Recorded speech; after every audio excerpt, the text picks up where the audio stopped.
Viewers have gone along if you can irritate me. Yeah, brilliant. Yeah, thank you. Steve's address shows up in the YouTube chat. We just get Olivia to delete it. Yeah. If you see me sitting here on mute, just go, you know that. Well, that's the thing. I am a Red Bull fan. Like, I'm not too sure if I've made that entirely obvious in the past or not. It's quite hard being a Red Bull fan because this sort of thing crops up, and it's usually Marco who's whenever we see Helmut Marko's name just popping up in a news article, I just sit there and just go, oh, for heaven's sake, what is he going to say now? It's usually him or Daddy Yoss just spouting utter bullshit. But this time it's just gone. It's gone way too far, and they should have just accepted it. But it's also been 2 weeks, and to be honest, I don't give a shit anymore. I just want to be done with it. Yeah, I'm good to. I'm not wanting to forget it because I think it's a lesson that everybody, like every team, needs to take on board. That you cannot throw another driver under the bus like that. So yeah, it just shouldn't happen, regardless of who it is. I wouldn't even wish that on Mazepin because it just became disproportionately horrible. And frankly, Mazepin's quite capable of bringing hell upon himself anyway. All he's got to do is exist. Yeah, exactly. All right, we are live now. Wonderful. Just sharing a link and stuff. Cool. Also, I if you see behind me, I got the picture and I got that other one. I did have another one that side that I've put out in the hall because it says and get shit done. And I thought if I do in Teams calls from home and I got a thing up there that says get shit done, I thought I'd probably better move it. And I just realised that on the camera they're wonky. Yeah. But in person, spirit bubble out. Oh, I used one on my phone. I see it in person. I swear they're level. But I just look like I got subsidence at the minute.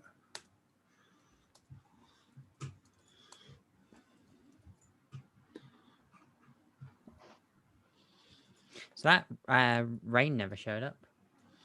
No. Yeah, George's mate on Facebook's going to be happy. Hey, quick shout out as well to Jack Aitken racing this weekend for Emile Frey at the Spa 24. Go you! Oh, is he? Yeah. He's not in F2 this weekend, is he? No, well, F2's not on until September or something ridiculous now. Isn't it? Because there's F3 this weekend. F3. Yeah, so we got F3 and W Series. Also, if anyone from whoever does the international broadcasting for F1 for the support tickets, can you please broadcast W Series on more than one platform that's available in like 2 countries, please? Thank you. It should that would be wonderful. Yeah, Steve, I get quite cross. Steve taking advantage of the increased numbers that we've had recently. Indeed. But no, best of luck to Jack Aitken.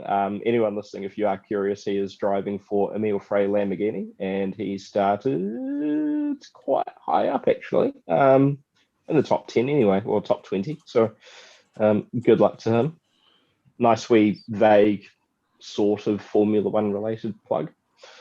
I mean, he's a potential Formula One driver. Well, he has been a Formula One F1 driver. He has, yeah. Well, he's a reserve driver for Williams, isn't he? Still? Is it Williams or Alpine? Because he was Alpine.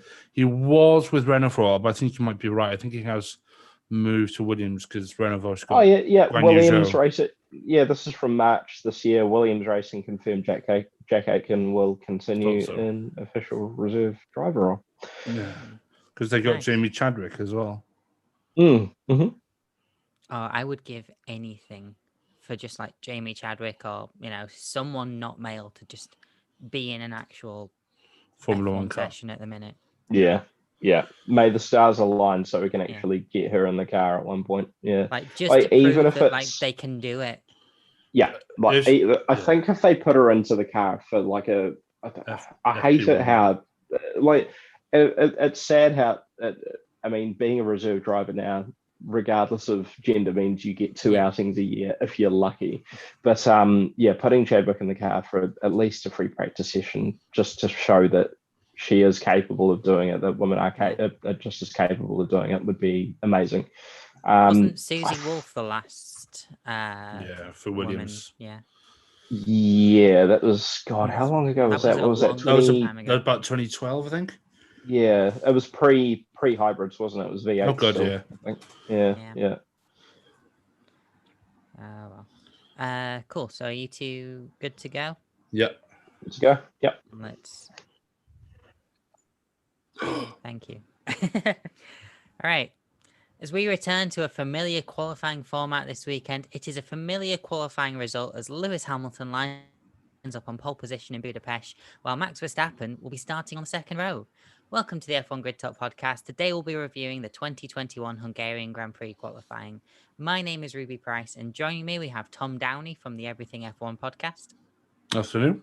Good afternoon. And off screen we have Formula Shakedown Steve Jackson. Good morning. Good morning. Firstly, we'd like to give a shout out to Eric Gutierrez and BowPow3011 for leaving us a 5-star review. And if you enjoy this podcast, we would love it if you could take 5 to leave us a 5-star review on iTunes or wherever you get your podcasts. We'll shout out all of you who do to say thanks. So, Tom, it's a front row lockout for Mercedes, but they'll at least be wary of Verstappen starting on the softs right behind them that could supposedly give them a 5-meter advantage off the start line. Yeah. First of all, fantastic result for Mercedes to get a front row lockout. And obviously, like you just alluded to, they're starting on the mediums. So Verstappen, especially after the incident of 2 weeks ago, which I'm not going to say anything more about, is going to be positively baying for blood this weekend, I think. On the softs, Hungary is what I believe a 500-meter run down to turn 1, something like that. So if he gets a good launch, which the Red Bulls do seem to have had this year, and especially as Verstappen's got a slightly skinnier rear wing, so he should hopefully have a bit more shoved down that straight. If he gets a good launch with good grip on those tyres, especially if track temperature is a bit lower tomorrow, because we were peaking at, I think, just in excess of 60 degrees Celsius today, he may get a good launch and then perhaps send it down the inside of Hamilton. And then, who knows, you may emerge in front or he may emerge in the wall. We shall see. Yeah, will certainly be a very spicy opening lap, and especially in a very spicy opening first straight. But Steve, let's stick on Hamilton at the minute. A 1:15.4, set on his first qualifying run in Q3. The less that Red Bull hear about the second qualifying run, the more they're going to enjoy it. But there was some games being played on the track today, which very much resulted in this qualifying result. Yeah, kind of strange seeing that sort of thing come from Hamilton's side as well, and he's well within his rights to do that sort of thing, provided he meets the minimum stipulated lap time. So, I mean, things are getting a bit all hot and bothered between Hamilton and Verstappen now, and Max's body language in the winner's circle post qualifying was it sort of said everything. But yeah, like it's rare that we see Lewis do this sort of thing, but he's obviously stepping up his game a wee bit, and I think he might have and justifiably so, this of a bee in his bonnet over just how things have been the last couple of weeks. And Tom mentioned before, we won't go into that. But yeah, it's either way, Hamilton's second lap wasn't gonna beat his first, but I think he was more doing that just to make sure that Verstappen was in the worst possible position to start that lap. And like I said, he's well within his rights to do it. Yeah, it's obviously paid off. So really, it's all going to come down to basically who can get down to T1 tomorrow, because I think whoever gets down there first is probably going to just hold that initiative for the rest of the race, because Hungary is very difficult to pass at. Yeah, and Lewis will certainly be hoping to be the first person in that first corner, because it's a potential 100 wins tomorrow, which has been a long time coming. But this last couple have just felt so long between them. But Mm. yeah. Tom, Valtteri Bottas P2, right where Mercedes need him, ahead of Max Verstappen and behind Lewis Hamilton. Yeah, with the summer break coming up and lots of talk about contracts, this is what Mercedes needed, isn't it? Yeah, Bottas has done today exactly what Mercedes needed of him, and he has done pretty much all that he could do. It's easy when you've got a car as good as the Red Bull or as good as the Mercedes to sit there and say, why is that other driver not as quick? But if you look at how long Hamilton has been in that team and how he's sort of molded it, and he's been there coming up 10 years, and he's really bedded in with that team. Whereas Bottas has obviously come in and Hamilton's obviously gone from strength to strength. So it's not fair to look at Bottas and say, well, why is he not doing the same lap times or beating Hamilton week in, week out? Because there's a reason Hamilton has won as much as he has. But Bottas has had a solid weekend all weekend. I did fear that we were going to run into the age-old Bottas thing where he was quickest in free practice on Friday. Then Saturday it's like, oh, we're going to start to go downhill, and then Sunday he's going to end up 7th or something. But no, he's did really well in qualifying. Excuse me, I was a little concerned in Q2 that he was going to potentially get knocked out because there was only half a second between about P3 and P11. Especially if you look at, I think it was P9 to P11, they all did the same time, but about 1,000 or something like 200ths of a second. It was incredibly close. But he's got through on the mediums. He'll sit there as a rear gunner. He'll try and hold up Verstappen in dirty air, perhaps. Yeah, he'll just do, and with the greatest of respect to Bottas, he'll do what he's there to do, which is to be the support act to Lewis Hamilton. But yeah, he's done really well, and he should have given himself a good chance with Mercedes for them to say, well, this is exactly what we need. We don't need another explosion like they had when Rosberg was there.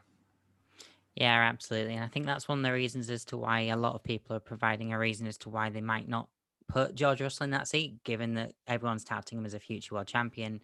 You know, Yeah. Nico Rosberg was a future world champion and is a champion, but because of that, tensions rose. But Steve, Max Verstappen starting on the softs because it was very touch and go in Q2 for the Red Bulls getting through. But, you know, it's damage limitation in terms of starting P3, but, you know, he's going to be lightning fast off that starting line as he has been all season tomorrow. And with it being such a long rundown, Mercedes are going to be watching. Yeah, I guess in this instance, he's got the wall that is Bottas between him and the person he ideally wants to be ahead of. So, the Red Bull have looked on the back foot all weekend, and the one time that he's got his tail gunner with him, they're on the wrong side of the cars that they're ideally wanting to sort of fight against. So, they've definitely got some work to do, but I think the bigger disadvantage for them is just tire choice.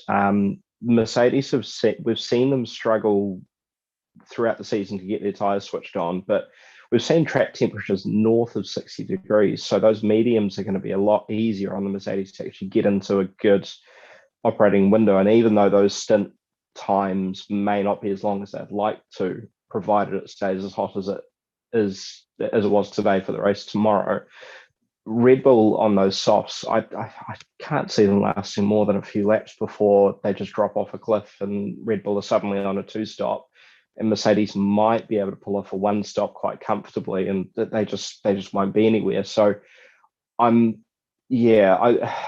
think Max has done the best job he possibly could with the package they've got, but I'm thinking if it was 20 degrees cooler on the circuit, I think we'd be talking about a reverse grid for the first 4 places. But it's not the case, and Mercedes have got a really good opportunity to capitalize on the result from Silverstone.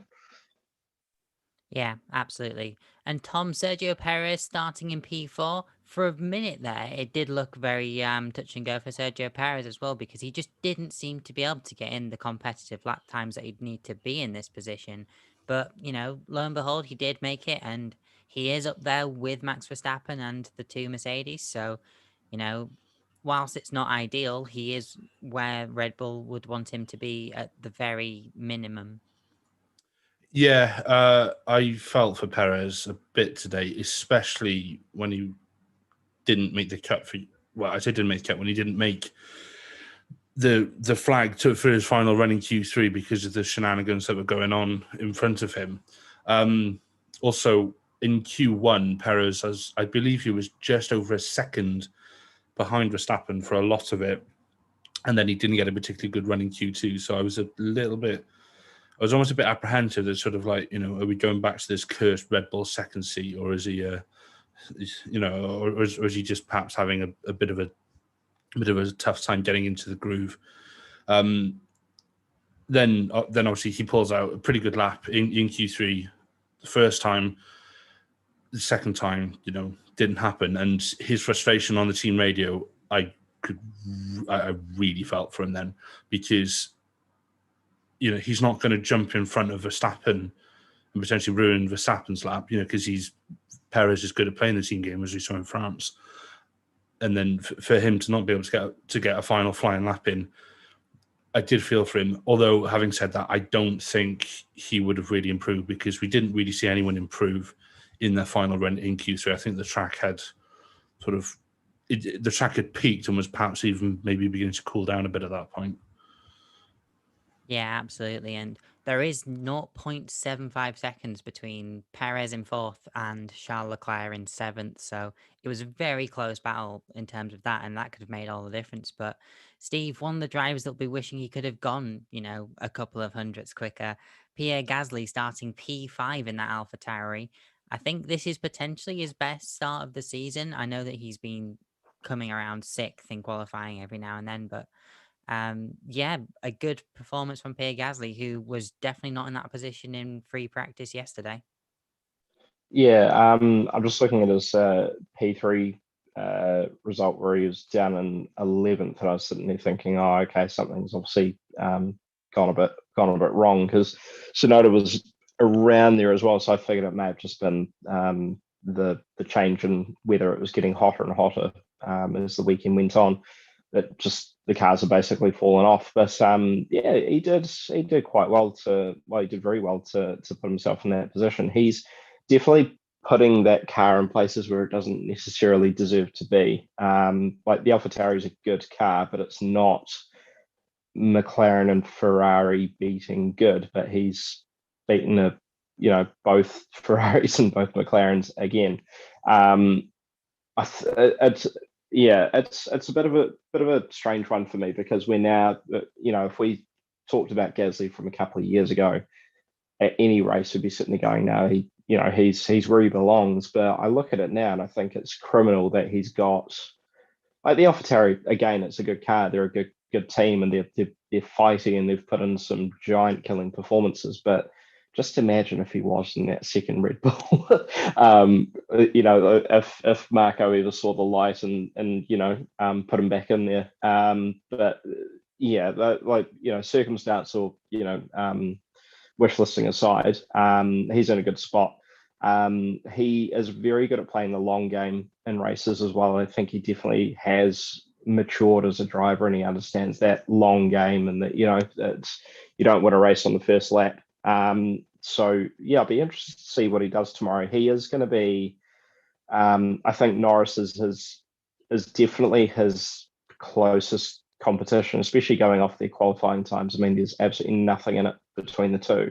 But he could also start annoying Perez, and that'll be quite interesting to see if he does start getting in the way of Perez, or they start tripping each other up, what Red Bull are going to do. Or what sort of conversations are going to be had between the two teams, because it is possible that they could start tripping each other up tomorrow.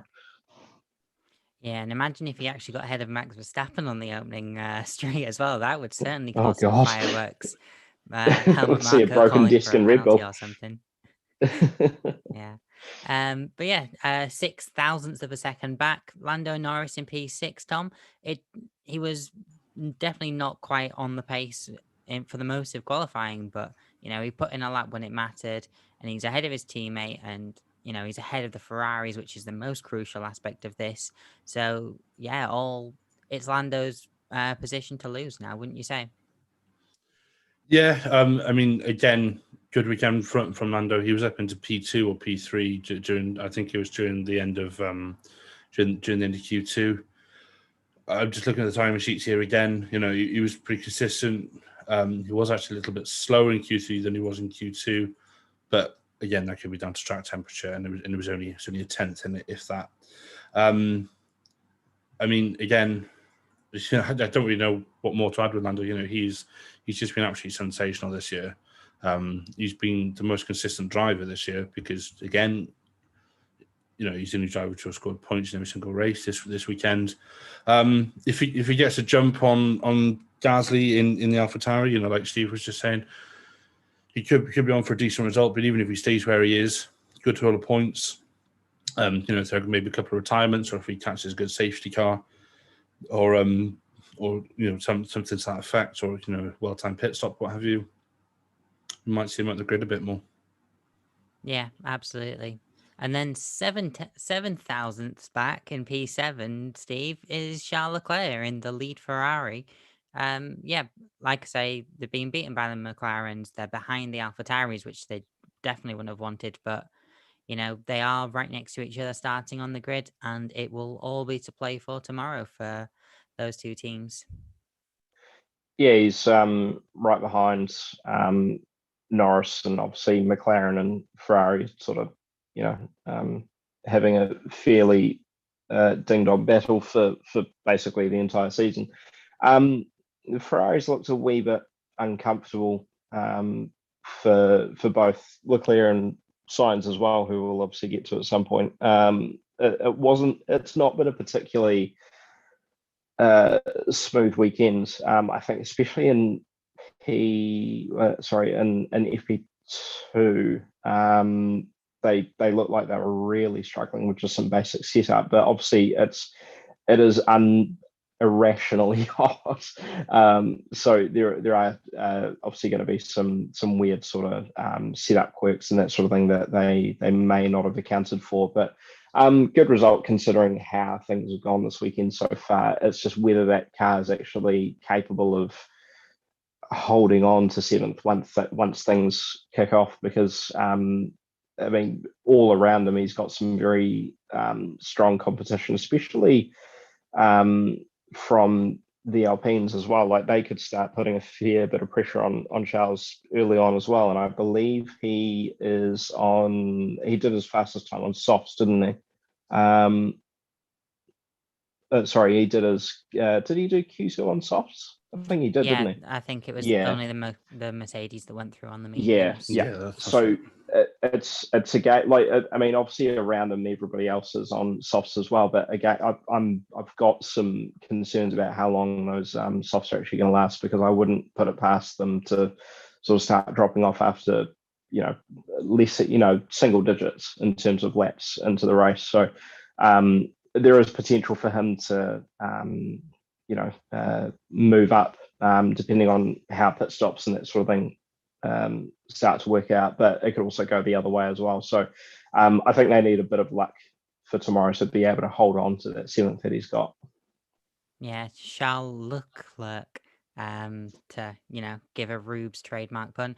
But Tom, let's look at Esteban Ocon, who has showed up for the first time since he got that contract extension, starting P8 ahead of his teammate, who was looking very strong this weekend. Esteban Ocon, what do you expect to see from him tomorrow? Hopefully, at least some points. He seems to have been rejuvenated this weekend, and Alpine in general have been good this whole weekend. It's nice to see Ocon ahead of Alonso. Whether that's down to Alonso now being into his 40s, joking aside. Yeah, Ocon again getting quicker as the sessions went on. 1:17.3, then a 1:17. Yes, that's right. Then a 1:16.7, then a 1:16.6 in Q3. just solid. Didn't put a foot wrong. We didn't sort of hear anything of him being untoward or having any issues. Obviously, Alonso had that nasty spin in FP3, I believe it was, or maybe FP2. I can't remember where.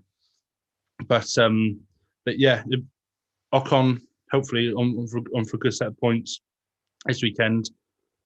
And like Steve was just saying, with Leclerc and the Ferrari perhaps being not particularly good this weekend, I wonder if we might see the Alpines move ahead of Leclerc and perhaps up the grid a little bit.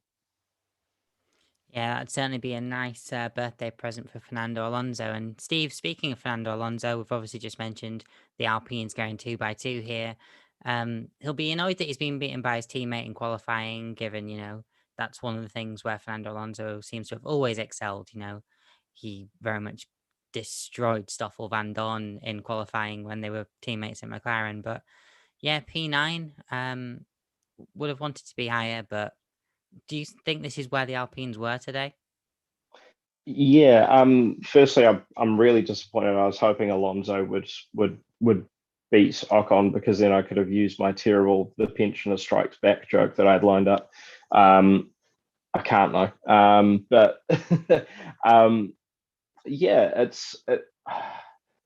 Alpine's weird. Just in the sense that I mean, especially after first couple of races of this season, we were sitting there going, "Oh, this is, things have obviously fallen off the wagon a wee bit in terms of performance." But I think it might have just been teething, finger trouble, or teething issues, or whatever you want to call it, because they have become like a solid midfield team. Not sure if that's where they deserve to be. There are a couple of anomalous results in qualifying, mainly the absence of the other Ferrari of Carlos Sainz. I think if he wasn't in the wall in Q2, then they may have been out of place a wee bit, especially just with how competitive those last couple of minutes in Q2 tend to be. But yeah, like Fernando's done an incredible job. I mean, there were a lot of doubts from a lot of people. Just he'd come back, it would just be like basically like a parade lap, or he's come out of retirement for because he's bored or something. But he's shown with every discipline that he gets that he's thrown himself into with motorsport, be it Le Mans or Dakar or IndyCar or whatever it may be, that he's a very applied learner, and he's very sort of methodical. It's quite interesting to watch, and he's slowly gotten better and better as the season goes on. So I think he's possibly being held back by the car a wee bit, but this is given Ocon's right there as well. I think this is indicative of where they belong this weekend, but I'm not too sure if this is a true indication of their performance, or whether the hotter conditions have somehow worked in their favor. But I think we'll obviously be able to see once all the important stuff happens tomorrow afternoon where things end up. But I'm hoping they can stay within the top 10 and score some vital points. Yeah, absolutely. And Tom, Sebastian Vettel, he's been going pretty well with that, very sporting rainbow pride flag helmet, which I was 100% going to mention. But P10, he set a very fast lap in Q2, went faster in Q3 just about, but was still only really enough for P10. But yeah, what do you make for the Aston Martin's chances this weekend? I think the Astons will be on the fringes of the points this weekend.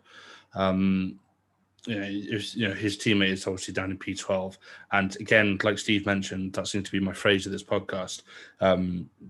With Sainz Jr. not making it through to Q3 with an unfortunate love tap into the wall, then there's a possibility that Vettel may not have made it through to Q3. Especially with, again, like Steve said, with the end of Q2 being as hectic as it usually is. I don't know if Vettel would have made it through. But on the flip side, then, if he would have lined up P11, he would have fresh choice of tyres or the rest of it. With Danny right behind him, You know, if Danny Rick gets a good start, you might go past him. The McLaren hasn't been particularly strong this weekend, so I wonder if Vettel might just end up going for a bit of a Sunday drive tomorrow, to be honest. Yeah, that I is don't, quite possible. Yeah. I don't see him doing much more from there. You know, maybe picking up a point from a, again, if there's a safety car or something thrown in, you know, he might time a pit stop or something. But aside from that, I don't see there being much happening.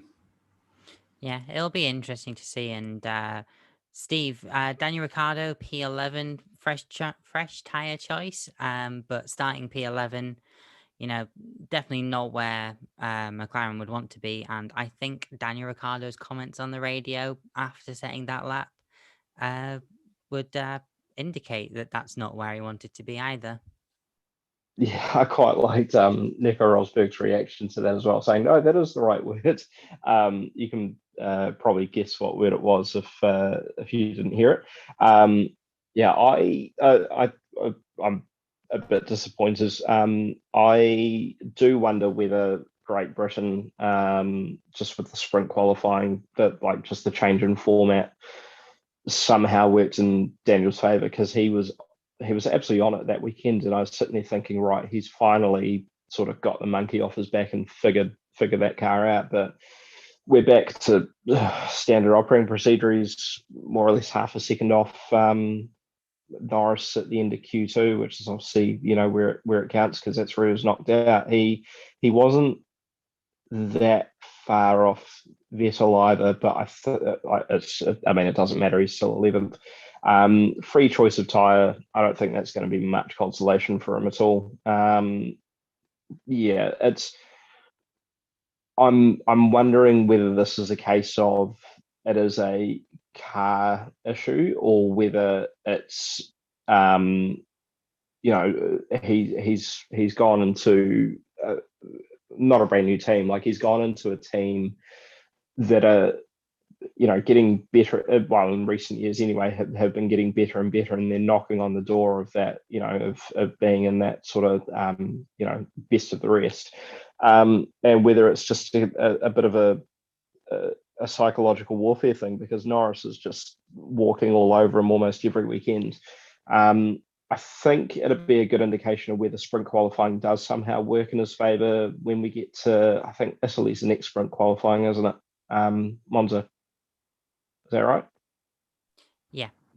Yeah, cool. So I think once we get to Monza, if that somehow works in his favour again, then maybe it's just a format that works, because the standards 3 practice sessions, qualifying, and then race format that we have most of the season just doesn't seem to be working for him with this car, and I don't know why.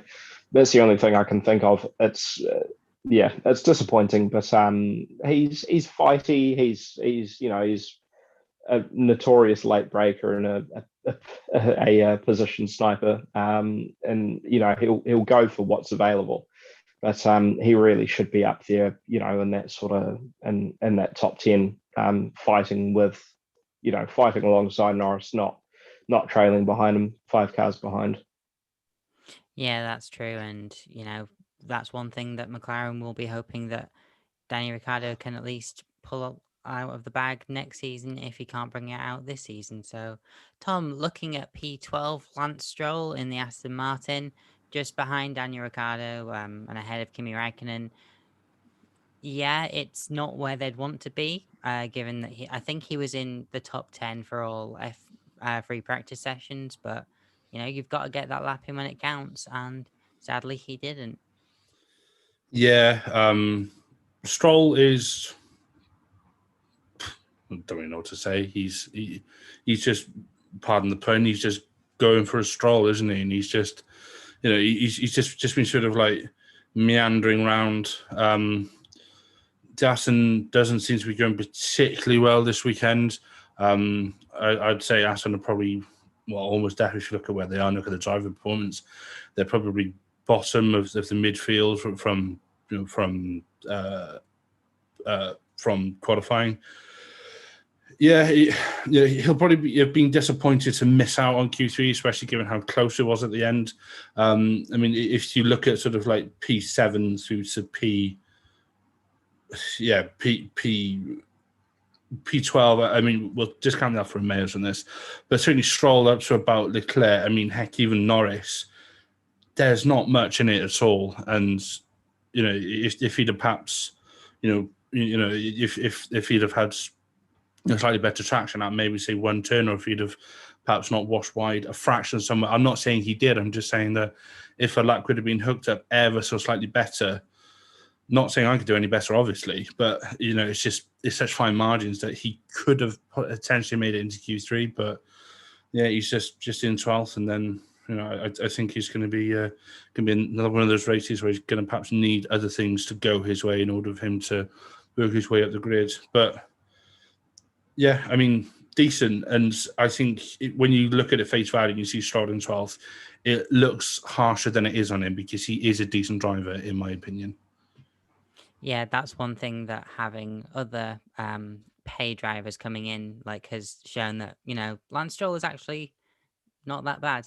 And there's certainly potential for it to be worse. But Steve, Kimi Räikkönen, P13, finally broke that 4 qualifying session streak of being out in Q1, which is what Alfa Romeo will certainly be wanting. And with Antonio Giovinazzi being right behind him as well, if there's a safety car and a couple of crashes ahead, that could be points for Alfa Romeo tomorrow.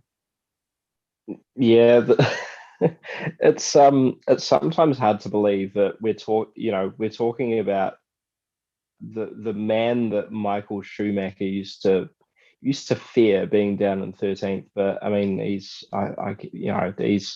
basically on retirement. Well, he's at retirement age now. So nice to see him in Q2. I don't think it matters too much. Really, the only chance that either Alpha have of moving forward is, as you say, is capitalizing on someone else's misfortune. And I just don't see that happening. Hungary's usually fairly processional as a race. It has thrown up some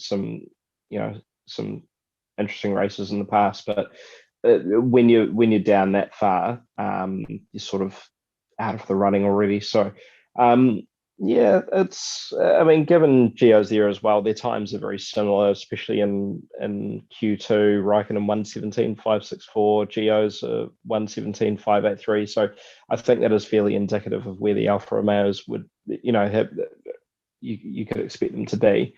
And Raikkonen's on the right side of his teammate, which is nice as well. So yeah, hopefully he's enjoyed it. We all know that he's there as I can't remember what he said. It's a hobby or something like that. So it's a hobby.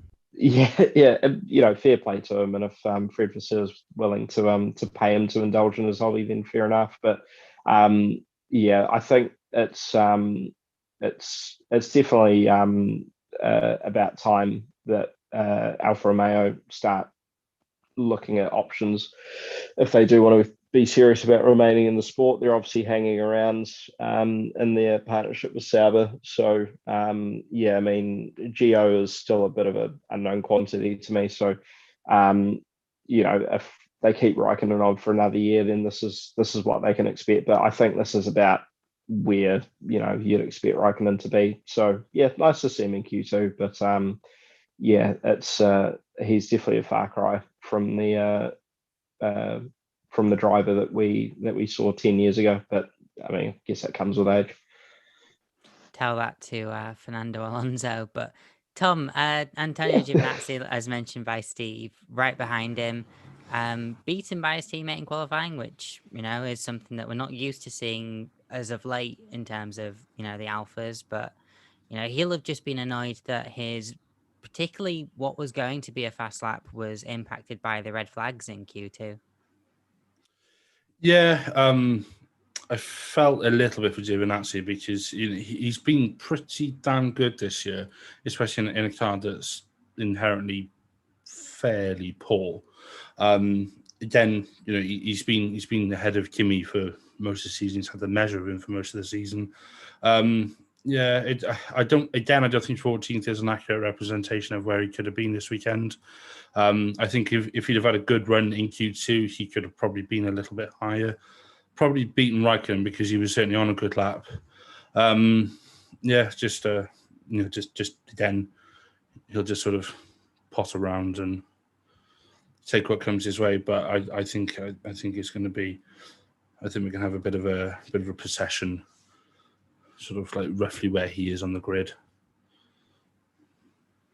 Yeah, bit of a procession, and a driver, Steve, who will be annoyed if it is a procession, and especially annoyed with himself today. Carlos Sainz, out in Q2 because of the flash of oversteer, I want to say, because on the replay, like, there was no signs whatsoever that it was coming until, it went wrong. But yeah, he'll just be annoyed because that Ferrari certainly had pace, and just, coming in P15, provided that the car is okay, and doesn't require any gearbox changes or whatever as a result of it, he's going to be hoping for the opposite of a professional race. Yeah, he was definitely looking like a solid top 10 finisher for qualifying. I would have expected him up and annoying at least the Alpines. He's been bloody good all season. I think he's probably the only driver who's jumped into a new car this season who's been instantly there or thereabouts with his teammate. Like he's been very, very rapid. So this will be a very frustrating result. Obviously, there are concerns around the state of the gearbox. That was a massive hit. He's okay, which is the main thing. But yeah, the mechanics might not be too chuffed about that. But I don't think he needs to beat himself up for that accident too much. I mean, mistakes do happen, and I'll say it again. Tires were obviously absolutely roasting, especially those softs, which I think he was. He might have been on the mediums actually. But either way, I mean, track temperatures were insanely high. There was some, wind going on, which was, I think it was a tailwind going into that corner as well. So we've seen just how quickly these cars just snap when they decide they don't like something. And yeah, I mean, if it wasn't going to happen to him, it probably be someone else. So I don't think he should beat himself up too much. But the good thing is he's definitely not where he deserves to be. So there's more than enough incentive and motivation with Carlos to try and move forward. And by sort of half race distance tomorrow, he could be annoying Vettel and Daniel and that sort of thing, provided they stay where they are. So yeah, it'd be interesting to see. And we've seen what sort of driver Carlos becomes when he's up against it. He becomes very, very fighty. So that might actually be quite interesting to watch tomorrow. It's just a shame he's not further up. Yeah, a very hot and feisty Spaniard in a Ferrari always produces some interesting racing. So, Tom, looking at Yuki Tsunoda in P16, considering he was facing backwards in, I think it was P1, it was a recovery weekend for him, but being ahead of the Williams, he'll at least take that. Yeah. I mean, sure. Oh, bloody hell, Tsunoda, where do we begin? Oh, God. I'm going to sound like I'm going in on it, and I swear I'm not. This kid is not ready for Formula One. He needed another year in F2 at the very least, with some practice sessions in F1, because as many a driver who have come up from F2 to F1 have said, it is an enormous jump. Obviously, they've come through the ranks, F3, F2, karting, and then, maybe some F4 or some, Formula Renault, Formula 3.5, whatever it was. To go from F2 to F1 is a big jump, not just in terms of the cars, in terms of the physicality needed to drive it, all the rest of it, but in terms of the complexity, the pressure as well, and obviously being in the public eye a lot more, and especially being in a team or a setup as fearsome as the Red Bull setup.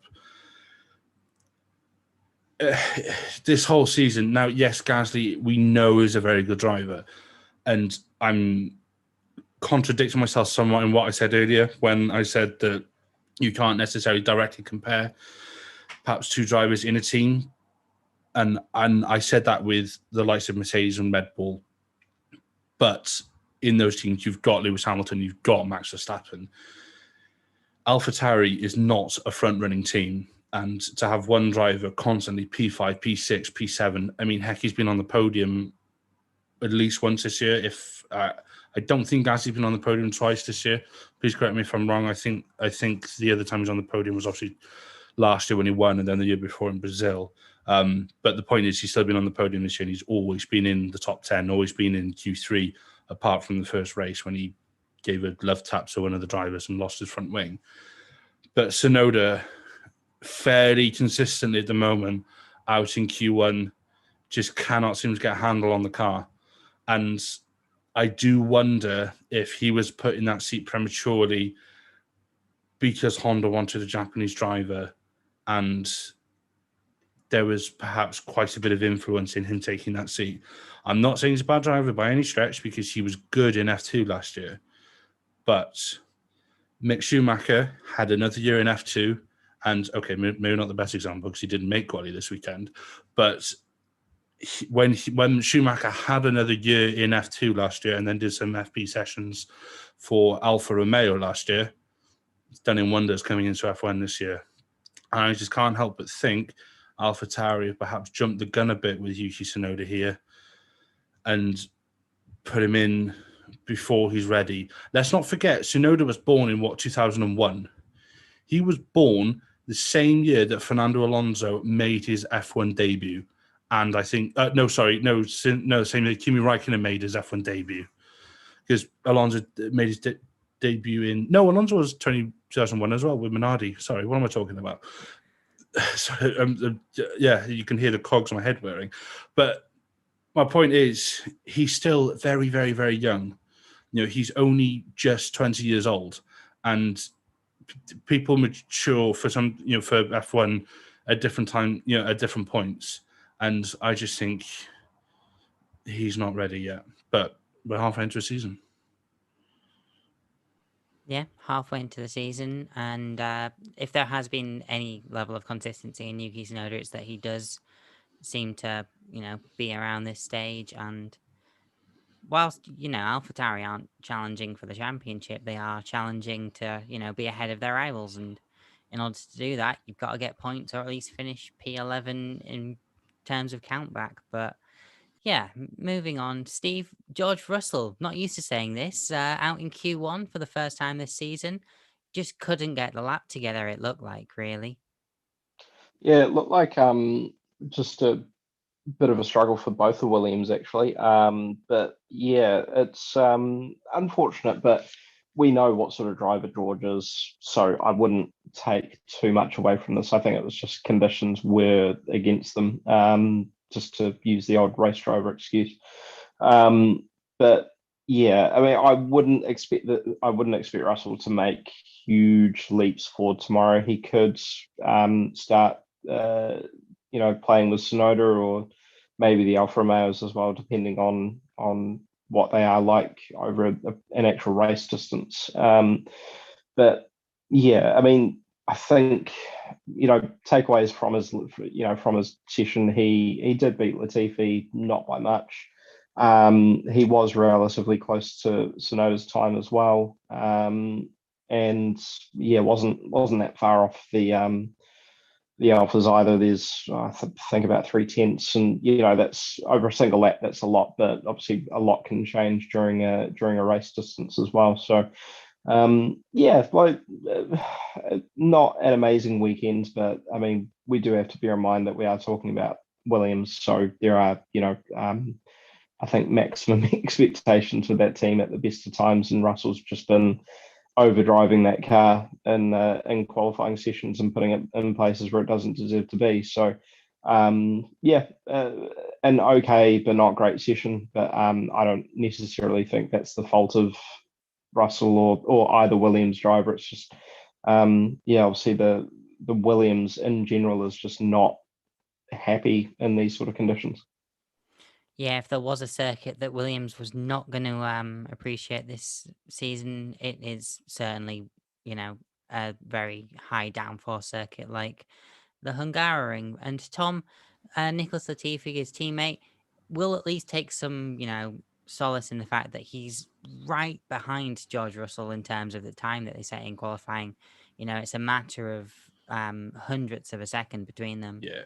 So, yeah, a good performance from Latifi or just an underperformance from George Russell. Either way, they are right next to each other, and that's what Latifi will take for moving forward.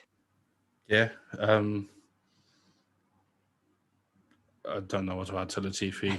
Just, I mean, we know why he's in that seat. To be fair, he was right on George Russell's tail. Like you said, it was putting one of a second in it. Yeah, he'll just do his thing, go around, maybe get a penalty, and go into the summer break.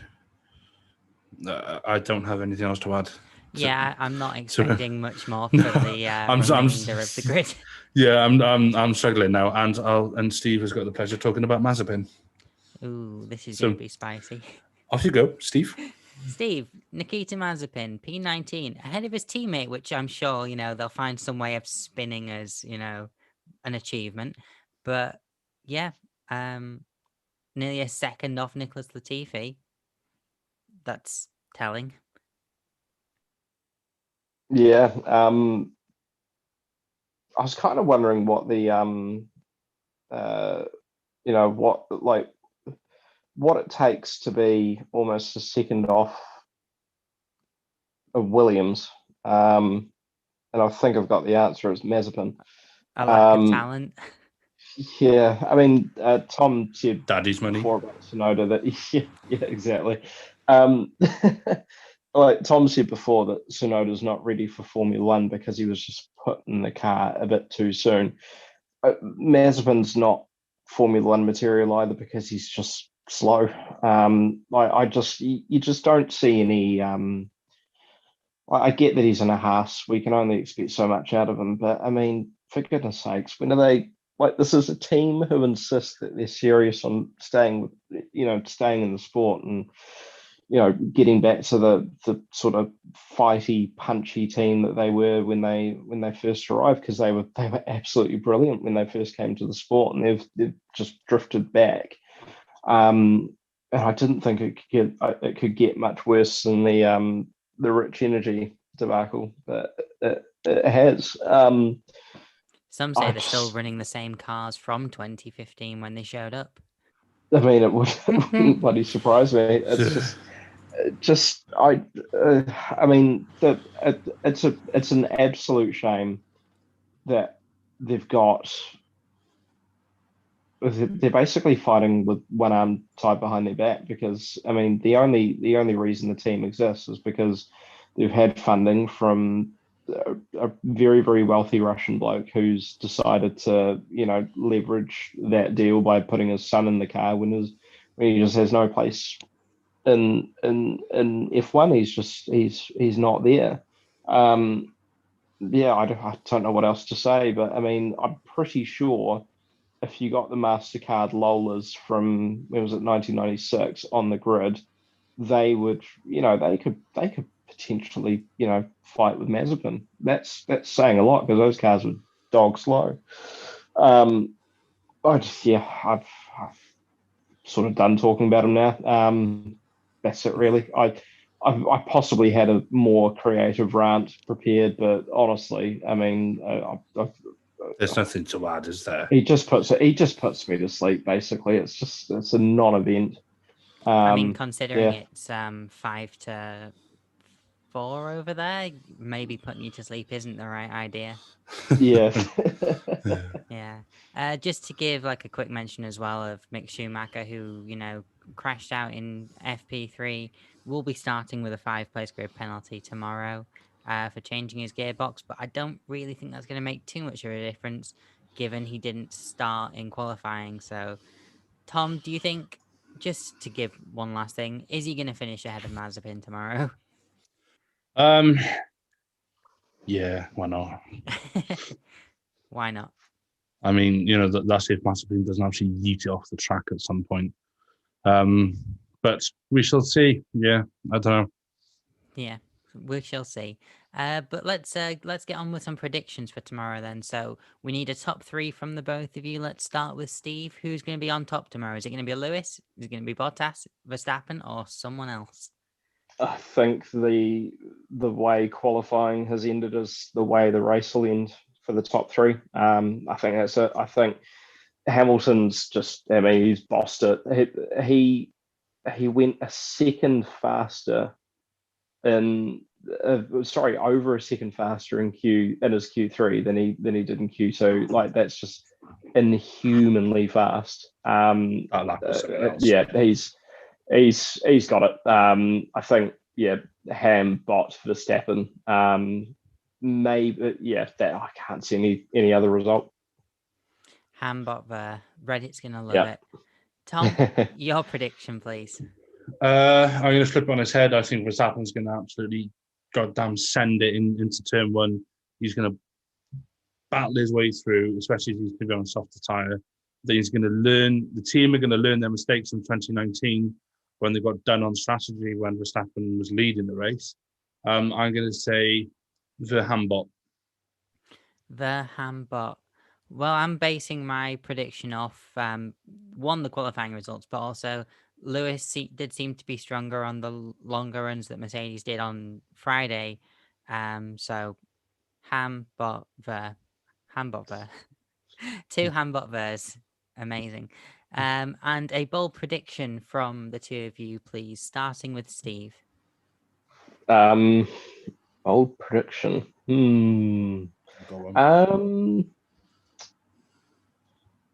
I did have one, but I'm not too sure if it makes any sense or not. But I think I just have this weird feeling that Alonso is going to just get incredibly scrappy and end up, in the top 5. I think I'll go with that. Alonso top 5. I think an Alpine finishing in the top 5 tomorrow, given how close that midfield battle is bold. But also, yeah, that'll be interesting to see. Tom? My bold prediction, signs into the points. Signs into the points. Yeah, that would certainly mean it's not necessarily processional from the Ferrari. I hope so. Yeah, I mean, I just hope for a non-processional race as it is anyway, but yeah, I'm going to say fastest lap from outside the top 10, because we've had it twice now this season. At the expense of Perez getting a point last race. If Max Verstappen does end up not being on the podium whatsoever, Red Bull are just going to, sacrifice Perez to get that fastest lap point again, aren't they? Oh, yes. Yeah. So that has been our qualifying show. And now it's time to give an opportunity to promo the Formula One Shakedown and the Everything F1 podcast. So, Steve, give a little pitch. What is Formula Shakedown, and where do people go if they want to join it? So Formula Shakedown is on Facebook. We also have a presence on Twitter as well, or just the general Shakedown Twitter, I should say. But basically, you can find Formula Shakedown on Facebook. We are a multinational Facebook group dedicated to all things open wheels. So whether it's Formula One, karting, F5000, IndyCar, Formula Libre, whatever takes your fancy, we will happily talk about it. So come join. It's well moderated. We're basically zero BS. So if you're one of those people who likes to wish death threats or racism upon the drivers you dislike, then you can do us all a favor and not request to join. But for people who actually like to have, mature and positive discussion about the sport that we all love, then come on, join. Absolutely, go and check it out. And Tom, we've got you on loan from Everything F1 podcast. Why not give a bit of a brief, opportunity to promo the Everything F1 podcast. Okay, I will do. I'm going to make this very brief because the Lions are about to kick off and I'm going to go and be glued to the TV for the next hour and a half. You can find Everything F1. We have a sort of quite wide social presence. So we have the website, which is everythingf1.com. You can find us on Twitter and Instagram. And we have a Facebook page, which is at Join EF1. Our sort of main area, if you like, is our group, which is the Everything F1 Paddock. We are predominantly Formula One, but we do have conversations around other forms of motorsports. We also have a Discord server, which you can find on our website. And also we have our weekly podcast, which is the Everything F1 podcast. Yeah, absolutely. Do go and listen to the Everything F1 podcast. And also, if you'd like to hear anything else from me, I do have my own YouTube channel, Ruby Price. I just make videos every now and then, and it'd be great if you could watch them. So that has been the show. Grid Talk is available on Amazon as well as YouTube, Spotify, Google Podcasts, Apple Music, Verbal, Omni Studio, and Pocket Casts. Just search F1 Grid Talk. We have a huge back catalogue of shows with previews and reactions to the qualifying and race results. We are on Reddit, search for the subreddit F1 Grid Talk, and we have a Patreon for mics, lights, and better recording equipment. Also, make sure you subscribe so you're first to know when each new episode is released. We'll be back tomorrow to review the Hungarian Grand Prix. Thank you very much for listening. Thank you very much to Tom and Steve for joining me. Pleasure as Thanks, always. Ruby. Yeah, and goodbye.